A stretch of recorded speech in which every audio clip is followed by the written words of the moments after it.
உணவு மனிதர்கள் தொழில் புரிவதற்கு வேண்டிய சக்தியை கொடுக்கவும், உடல் நிலை பெற செய்யவும், உடலை வளர்க்கவும் புசிப்பதே உணவு.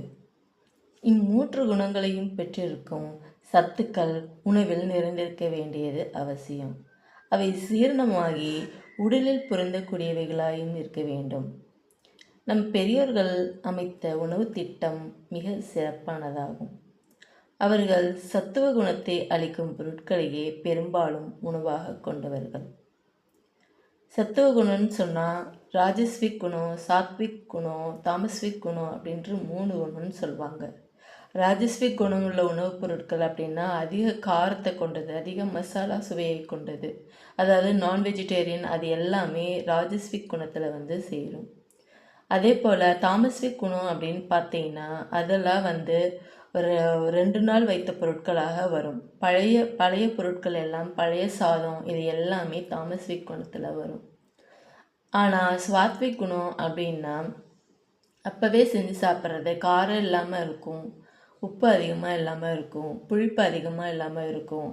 இது எல்லாமே சாத்விக் குணம், அதாவது சாந்த குணத்தை பொருத்தக்கூடியதாக இருக்கும். பழங்கள் அதிகமாக எடுத்துக்குவாங்க, காய்கறிகள், கீரைகள் இது எல்லாமே அதிகமாக எடுத்துக்குவாங்க. இதில் அதிகமாக காரம், புளிப்பு, உப்பு இது எல்லாமே இருக்காது, கம்மியாக தான் இருக்கும். இதை தான் சத்துவ குணம் அப்படின்னு சொல்கிறாங்க. இந்த சத்துவ குணத்தை அளிக்கும் பொருட்களையே பெரும்பாலும் உணவாக கொண்டவர்கள் நம் முன்னோர்கள். வைட்டமின்கள், புரோட்டீன், கார்போஹைட்ரேட் ஆகிய பல உணவு சத்துக்களை பற்றி அவர்கள் கூறலைன்னாலும் நெய் கலந்த பருப்பு அன்னத்தை ஒரு பிடி உண்ண ஒரு பிடி சதை வளரும் என்று சொன்னவர்கள். ஜீரணிப்பதற்கு கடினமான புரோட்டீன் சத்தை அதிகமாக பெற்றிருக்கும் வாயு பொருட்களாகிய பருப்பு வகைகளை காலையிடம், கார்போஹைட்ரேட், வைட்டமின்ஸ் அவைகளை அதிகமாக பெற்றிருக்கும் மந்த பொருட்களாகிய அரிசி, தயிர், கிழங்கு வகைகள், கீரை வகைகள், பழ வகைகள் இவைகளை மத்தியானத்திலும் எளிதில் செரித்து உடலில் பொருந்தக்கூடிய புரோட்டீன் பழவகை சத்துக்களை பெற்றுள்ள மந்த பொருட்கள் அன்னம், இளம் காய்கறிகள் இவைகளை இரவிலும் உண்ணும்படியான நீதிகளை முன்னோர்கள் வகுத்து அதை கடைப்பிடித்து வந்துள்ளார்கள்.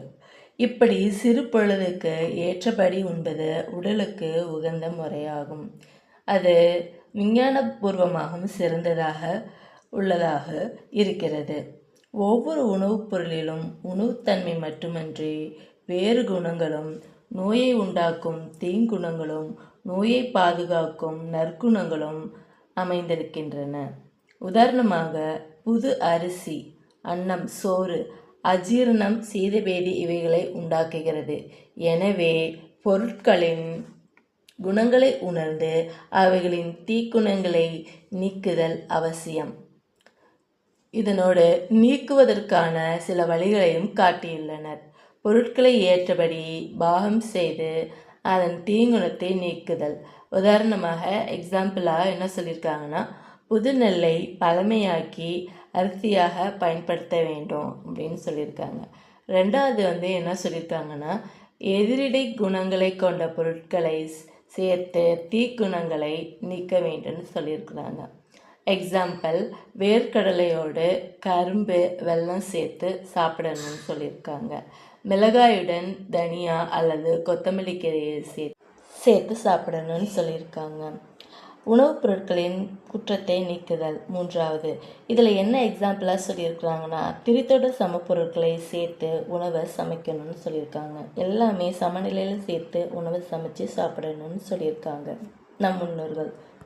அடுத்ததாக உண்ணும் காலங்களை பற்றி பார்ப்போம். உணவு உண்ற காலங்கள். உடலிற்கும் காலத்திற்கும் ஏற்ற அறுசுவைகளுடன் நன்றாக பாகம் செய்த உணவை அளவுடன் அருந்த 6 மணி நேரத்தில் முற்றிலும் ஜீரணமாகும். செரிமான காலத்தில் வேறு ஏதேனும் உட்கொண்டாலும் பானம் பருகினாலும் அஜீரணம் ஏற்படும்னு சொல்லியிருக்காங்க. தினம் 3 வேளை உணவு உட்கொள்ளலாம். இருந்தாலும் முன்னோர் கூற்றுப்படி 2 வேளை தான் உண்ண வேண்டும் என்பதை உண்பதிரு பொழுதொழிய 3 பொழுதுண்ணோம் என்பதால் அறியலாம். இப்படி நம்மளுடைய மூதாதையர்கள் ஒரு பழமொழியை வச்சிருக்கிறாங்க. உண்பதிரு பொழுதொழிய 3 பொழுதுண்ணோம் அப்படின்னு சொல்லியிருக்காங்க. அப்படின்னா 3 வேளையும் நாங்கள் சாப்பிட மாட்டோம் அப்படின்றதனுடைய கருத்தை அதில் சொல்லியிருக்காங்க. வயோதிகர்களுக்கு ஜீரண சக்தி குறைவாக இருக்குமாதலால் இவர்கள் ஒரு பொழுது உன்னை பயிற்சி செய்து கொள்வது நலம் அப்படின்னு சொல்லியிருக்காங்க. யோகிகளும் சத்துவ குணத்தை அடையும் பொருட்டு ஒரு பொழுது தான் உண்ண வேண்டும் அப்படின்னு சொல்லியிருக்காங்க. அடுத்தபடியாக ஒரு பொழுதுன்னா என்னன்னு நம்ம பார்ப்போம். நம் முன்னோர்கள் அக்காலத்தில் வாரத்திற்கு ஒரு முறையாவது ஒரு பொழுது இருந்துள்ளனர். தற்காலத்திலும் இப்போவும் சிலர் இதனை கடைப்பிடிக்கிறாங்க. ஒரு பொழுது என்றால் காலை இரவு உணவுகளை முற்றிலும் நீக்கி மதிய உணவை மட்டும் எடுத்துக்கொள்கிறது தான் ஒரு பொழுது. இதனால் ஜீரண உறுப்புகளுக்கு ஓய்வு கிடைக்கும், அதாவது ரெஸ்ட் கிடைக்கும்னு சொல்கிறாங்க. உடலின் திசுக்கள் உள்ள மலினங்கள் முற்றிலுமாக தகிக்கப்படும் அல்லது கழிவாக வெளியேற்றப்படும். உடலில் உள்ள டாக்ஸின்ஸ்கள் இதனால் வெளியேற்றப்படும், கழிவுகள் எல்லாம் வெளியேற்றப்படும் மற்றும் உடலில் உள்ள உறுப்புகளுக்கும் ரெஸ்ட்டு கிடைக்கும் அப்படின்னு சொல்கிறாங்க. இதுதான் ஒரு பொழுது. மதியானம் ஒரு வேளை மட்டும் உணவு உட்கொள்கிறது தான் ஒரு பொழுதுன்னு சொல்கிறாங்க. அடுத்தபடியாக பட்டினி அப்படின்ற டாப்பிக்கை நம்ம பார்ப்போம். பட்டினி என்ற விஷயத்தில் நாள்தோறும் இருவேளை சோறும் ஒரு வேளை சிற்றுண்டியும் கொள்வதால் ஜீரண உறுப்புக்கு ஓய்வு கிடைக்கிறதில்ல. ஜீரண உறுப்புகளுக்கு முற்றிலும் ஓய்வு கிடைக்கவும் சப்த தாதுக்களின் மந்தத்தை போக்கவும் பட்டினி இருத்தல் அவசியம் அப்படின்னு சொல்லியிருக்காங்க நம் முன்னோர்கள். பட்டினி நாளில் நம்ம என்ன கடைப்பிடிக்கணும் அப்படின்னா, நீரை தவிர மற்ற எதனையும் உட்கொள்ளக்கூடாது. இதை 15 நாட்களுக்கு ஒரு முறை அல்லது 30 நாட்களுக்கு ஒரு முறை அனுசரிப்பது அவசியம். அதாவது இங்கிலீஷில் சொல்லணும் அப்படின்னா வாட்டர் ஃபாஸ்டிங். இந்த வாட்டர் ஃபாஸ்டிங்கை 15 days ஒன்ஸ் அப்படி இல்லைன்னா 30 days ஒன்ஸ் நம்ம ஃபாலோ பண்ணணும் அப்படின்னு சொல்கிறாங்க. அப்படி நீங்கள் ஒரு நாள் ஃபுல்லாக வாட்டர் ஃபாஸ்டிங் நீரை மட்டும் எடுத்துட்டு இருக்கிறீங்க, பத்தியம் இருக்கிறீங்க அப்படின்னா மறுநாள் அதிகாலையில் காலக்கடன்களை முடிச்சுட்டு குளிச்சுட்டு அந்த பித்தத்தை சாந்தி செய்ய நம்ம என்னென்ன சாப்பிடணும் அப்படின்னா, நெல்லிக்காய், அகத்தி இலைக்கீரை, வெண்பூசணி போன்ற பொருட்களால் செய்த சமையல்களையும் ரசங்களையும் செய்து உணவாக உட்கொள்ள வேண்டும்னு சொல்கிறாங்க. இவ்வாறு செய்தால் ஜீரண உறுப்புகளுக்கு ஓய்வு ஏற்படும், ஆனால் அதனுடைய வன்மை குன்றாதுன்னு சொல்கிறாங்க. இதனை கருத்தில் கொண்டு தான் நாம் நம்மளுடைய இந்துக்கள் ஏகாதசி, கிருத்திகை, சஷ்டி முதலிய நாட்களில் விரதம் அவங்க இருந்துட்டு வர்றாங்க. ஆக நீங்கள் 1 day ஃபாஸ்டிங் வாட்டர் ஃபாஸ்டிங் இருந்தீங்கன்னா அடுத்த நாள் பித்தத்தை பைல்ஸ் செக்ரீஷன்ஸை அமைதிப்படுத்துறதுக்கு என்ன பண்ணணும் அப்படின்னு சொல்லியிருக்காங்கன்னா, நம் முன்னோர்கள் நெல்லிக்காய், அகத்தி இலை, வெண்பூசணி இந்த 3 பொருட்களையும் வச்சு சமைச்சு சாப்பிடணும் அடுத்த நாள் அப்படின்னு சொல்லியிருக்காங்க. ஃபாஸ்டிங் இருந்தால் அடுத்த நாள் சாப்பிடணும். அப்போ இது என்னென்னா பித்தத்தை ரொம்ப அதிகரிக்காமல் அதை கண்ட்ரோல் பண்ணும் அப்படின்னு சொல்லியிருக்காங்க. அது மட்டும் இல்லாமல் நம்மளுடைய உடல் உறுப்புகளுக்கும் ரெஸ்ட், அதாவது அமைதி, ஓய்வு கிடைக்கும் அப்படின்னு சொல்கிறாங்க. அடுத்ததாக உணவின் அளவை பற்றி நம்ம பார்க்கலாம். உணவை அளவுடன் உண்ணுதல் வேண்டும். இதனால் நெடுநாள் நாம் வாழ முடியும் அப்படின்னு சொல்லியிருக்காங்க. அதுக்கு ஒரு குறள் சொல்லியிருக்காங்க. அற்றா லளவறிந்து துண்க வஃது உடம்பு பெற்றா நெடிதுய்க்கு மாறு அப்படின்னு ஒரு குறள் இருக்குங்க. உணவு பசிக்கு ஏற்றவாறு உண்ண வேண்டும். எந்த காலத்திலும் வயிறு நிறைய உண்ணக்கூடாது. சகல தேகிகளும் திட உணவை அறவயிறும் பால், மோர் போன்ற திரவப் பொருட்களை கால் வயிறுமா மொத்தம் 3/4 வயிறா உணவு உட்கொள்ள வேண்டும் அப்படின்னு நம் முன்னோர்கள் சொல்லியிருக்காங்க. கால்வயிறு இடைவெளி எப்போவுமே இருக்க வேண்டுமாங்க. அந்த கால்வயிறு உணவு இடைவெளியில் தான் சம அக்னி என்ற வயிற்றுத்திரை உண்ட உணவை சரியாக செரிக்கச் செய்யும் அப்படின்னு நம் முன்னோர்கள் சொல்கிறாங்க. அடுத்ததாக உண்ணும் வழியை பற்றி பார்க்கலாங்க. உணவு சிறிது சூடாக இருக்கும்போதே உண்ண வேண்டும். முதலாவது கொஞ்சம் சூடுலேயே நம்ம உணவை சாப்பிட வேண்டும். ரெண்டாவது விஷயம் என்ன சொல்கிறாங்கன்னா, உண்ணும்போது முதலில் சிறிது நீர் அருந்தி தொண்டையை நனைத்து கொள்ள வேண்டுமா. அதாவது சாப்பிட்றதுக்கு முன்னாடி கொஞ்சம் தண்ணி குடிச்சிக்கணும் அப்படின்னு சொல்கிறாங்க.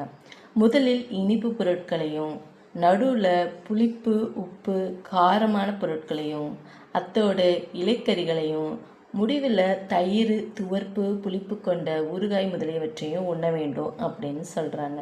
ஸ்டார்ட் பண்ணும்போது இனிப்பு பொருட்களையும், நடுவில் புளிப்பு, உப்பு, காரமான உணவுகளையும், கடைசியில் தயிர், துவர்ப்பு, புளிப்பு கொண்ட பொருட்களையும் உண்ண வேண்டும்னு சொல்கிறாங்க. மூணாவதாக என்ன சொல்கிறாங்கன்னா, உணவு உண்ணும் காலத்துக்குள்ள இடையிடையே எழுந்திருக்கக்கூடாதுன்னு சொல்கிறாங்க. சாப்பிடும்போது எழுந்திரிச்சு போகக்கூடாதுன்னு சொல்கிறாங்க. நாலாவதாக என்ன சொல்கிறாங்கன்னா, சாப்பிடும்போது அதிக பேச்சும் நகைப்பும் சிந்தனையுமின்றி அமைதியாக உண்ண வேண்டும் அப்படின்னு சொல்கிறாங்க. சாப்பிட்டுட்டு இருக்கும்போது மற்றவங்கள்ட்ட ரொம்ப பேசிகிட்டு இருக்கிறதும், சிரிக்கிறதும், எதையாவது யோசிச்சுட்டு இருக்கிறதும் இப்படியா நம்ம சாப்பிடக்கூடாது அப்படின்னு நம் முன்னோர்கள் சொல்லியிருக்காங்க. ஐந்தாவதாக என்ன சொல்கிறாங்கன்னா, இடையில் பானம் கொள்ளக்கூடாது. சாப்பிடும்போது இடையில தண்ணி குடிக்கக்கூடாதுன்னு சொல்கிறாங்க.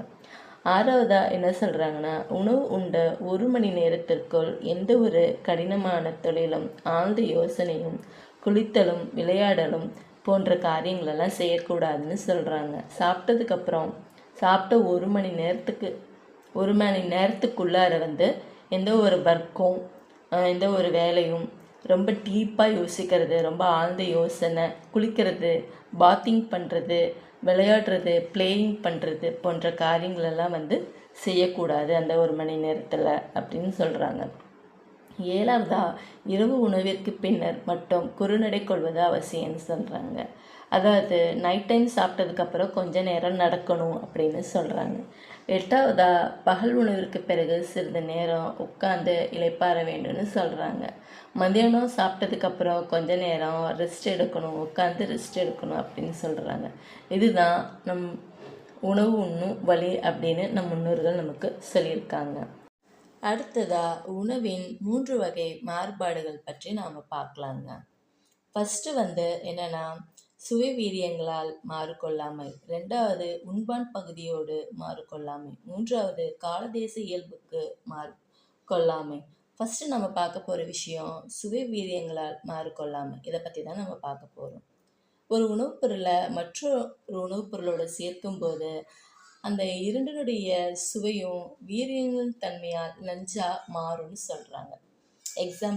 உதாரணமாக பாலும் மீனும் சேர்த்தா நஞ்சாகும்னு சொல்கிறாங்க. நஞ்சுன்னா அது ஒரு டாக்ஸின்ஸ் மாதிரி மாறிடும் அப்படின்னு சொல்கிறாங்க. பாலையும் கீரையும் சேர்த்து உண்டாலும் அல்லது கீரை தின்றவுடன் பால் அருந்தினாலும் நஞ்சாகும் சொல்கிறாங்க. இவை போன்று நஞ்சு மாறும் பொருட்களை சேர்த்து உண்பதை தவிர்க்கணும் அப்படின்னு சொல்கிறாங்க நம் முன்னோர்கள். ஒவ்வொரு பொருளிலும் குற்றம் உண்டு, ஆகையால் அதற்கு சத்ருவான பொருளை சேர்த்து அதன் குற்றத்தை நீக்கி நற்குணம் உண்ட பொருட்களோடு சேர்த்து உண்ண வேண்டும்னு சொல்கிறாங்க. உதாரணமாக பலாப்பழத்தை அதற்கு சத்ருவான தேனும் வேர்க்கடலையும் அதன் சத்ருவாக்கிய வெல்லமும் சேர்த்து உண்ணுதல் நல்லது அப்படின்னு சொல்கிறாங்க. பலாப்பழத்தை அதற்கு எதிரடியான தேனும் வேர்க்கடலையும் அதன் சத்ருவாகிய வெல்லமும் சேர்த்து உண்ணுதல் நலம் அப்படின்னு சொல்லியிருக்காங்க. பண்டங்களின் குணங்களை ஆராய்ந்து அவற்றின் சுவைகளை முக்குற்றம் மிகாவண்ணம் அப்பண்டங்களுடன் திரிதோட பொருட்களை சேர்த்து சமைத்து உண்ண வேண்டும்னு நம் முன்னோர்கள் சொல்லியிருக்காங்க. திரிதோட சமப்பொருட்கள் என்னென்னா மிளகு, மஞ்சள், சீரகம், காயம், சுக்கு, ஏலம் இவையெல்லாம் சேர்த்து சமைச்சு சாப்பிடணும்னு சொல்கிறாங்க நம் முன்னோர்கள். அடுத்ததாக உண்பான் பகுதியோடு மாறுகொள்ளாமை. உணவு உண்பவர்களுடைய இயல்புக்கு மாறுபாடு இல்லாமல் பொருந்தி இருக்க வேண்டுங்க. உண்பவர்களின் இயல்புகள் அப்படின்னு பார்த்தீங்கன்னா ஆண் பெண் என்ற 2 பிரிக்கிறாங்க. வயதை வைக்கிறாங்க. உண்பவர்களின் தேக உழைப்பையும் வைக்கிறாங்க.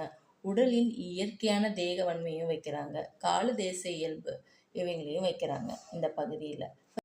ஃபஸ்ட்டு ஆண் பெண் என்ற பிரிவில் இயற்கையாக ஆண்களை விட பெண்கள் மெலிந்தவர்கள். பிள்ளை பெறுதல், பிள்ளைகளுக்கு பாலூட்டல் போன்ற துன்பங்களையும் தாங்க வேண்டியவர்கள். ஆகவே இவர்களுடைய உடல் வளமை உடையதாக இருக்க வேண்டும்னு சொல்கிறாங்க.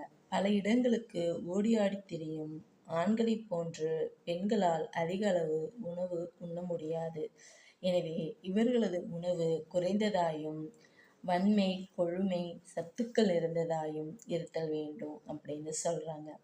ஆண்களுக்கு உணவு கொஞ்சம் அதிகமாகவும் மந்தமும் வன்மையும் உடையதாகவும் இருக்க வேண்டும் அப்படின்னு சொல்கிறாங்க. அடுத்தது வயது. குழந்தைகளுக்கு பாலும் சோறும் ஊட்ட வேண்டும் அப்படின்னும், இதை எளிமை, கொழுமை குணமுள்ளதாயும் இனிப்பு சுவை கொண்டதாயும் இருக்க வேண்டும்னு சொல்கிறாங்க. மந்தமான உணவுகளை நீக்கணும். குழந்தைகளுக்கு மந்தமான உணவுப் பொருட்களை கொடுக்கக்கூடாதுன்னு சொல்கிறாங்க. அடுத்ததா வாலிப வயதில் மந்த பொருளாக இருந்தாலும் புஷ்டியும் வன்மையும் கொடுக்கக்கூடியதாக இருக்கணும்னு சொல்கிறாங்க. அதுலேயும் கனம், நெய்ப்பு, மந்தம், வெம்மை குணங்களையும் அறுசுவைகளையும் உடைய உணவுகளையே வாலிபர்களுக்கெல்லாம் கொடுக்க வேண்டும்னு சொல்கிறாங்க. முதுமை பருவத்தில் உறுப்புகள் தளர்ச்சியாக இருக்கிறதுனால இவங்களுக்கு வெண்மை, நுண்மை ஆகிய குணங்களை கொண்ட உணவை கொடுக்க வேண்டும். மந்த பொருளை நீக்கணும் அப்படின்னு சொல்கிறாங்க. சாஃப்ட் சாலிட் டயட்டை தான் ஓல்டேஜ் பீப்புளுங்களுக்கு கொடுக்கணும் அப்படின்னு சொல்கிறாங்க. அப்போ தான் அவங்களால ஈஸியாக அதை சாப்பிட்டு டைஜஷன் ஆகும் அப்படின்றத சொல்கிறாங்க. அடுத்ததா தேக உழைப்பு.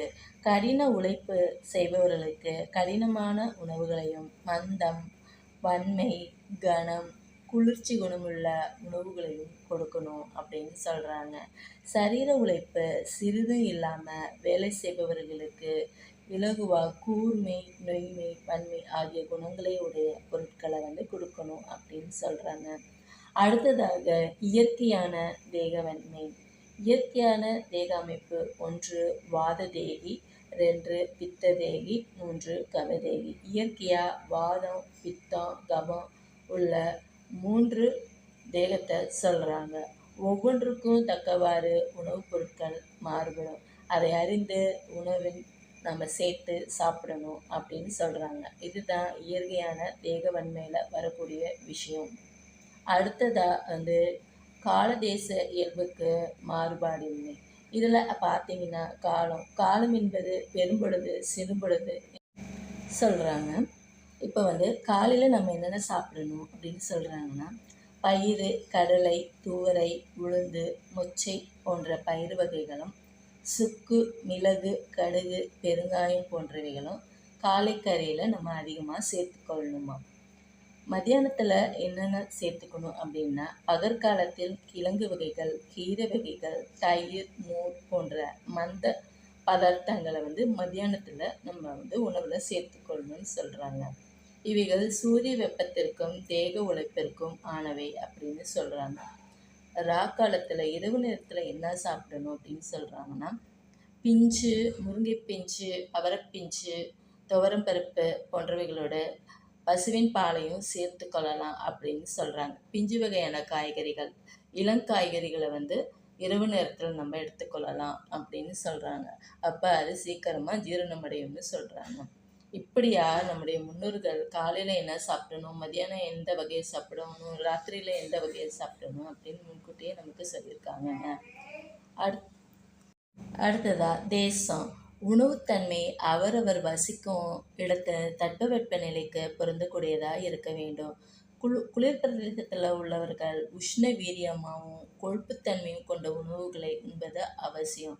குளிர் பிரதேசத்தில் கூலிங் ஏரியாவில் இருக்கிறவங்க கொஞ்சம் ஸ்பைசியான ஃபுட்டும் ஃபேட்டியான ஃபுட்டும் சாப்பிட்றது அவசியம்னு சொல்கிறாங்க. இந்த மாதிரியான உணவுப் பொருட்களை உண்ணலை அப்படின்னா அவங்களுக்கு குளிர்ச்சியை தாங்கக்கூடிய சக்தி இருக்காது அப்படின்னு சொல்கிறாங்க. அதே மாதிரி உஷ்ண பிரதேசத்தில் இருக்கிறவங்க சீத வீரியத்தையும் திரவ பொருட்களையும் அதிகமாக சாப்பிட வேணும்னு சொல்கிறாங்க. இதாங்க நம்ம எப்படி எந்த இடத்துல இருக்கோமோ அதுக்கு ஏற்றவாறு உணவுப் பொருட்களை உண்ண வேண்டும்.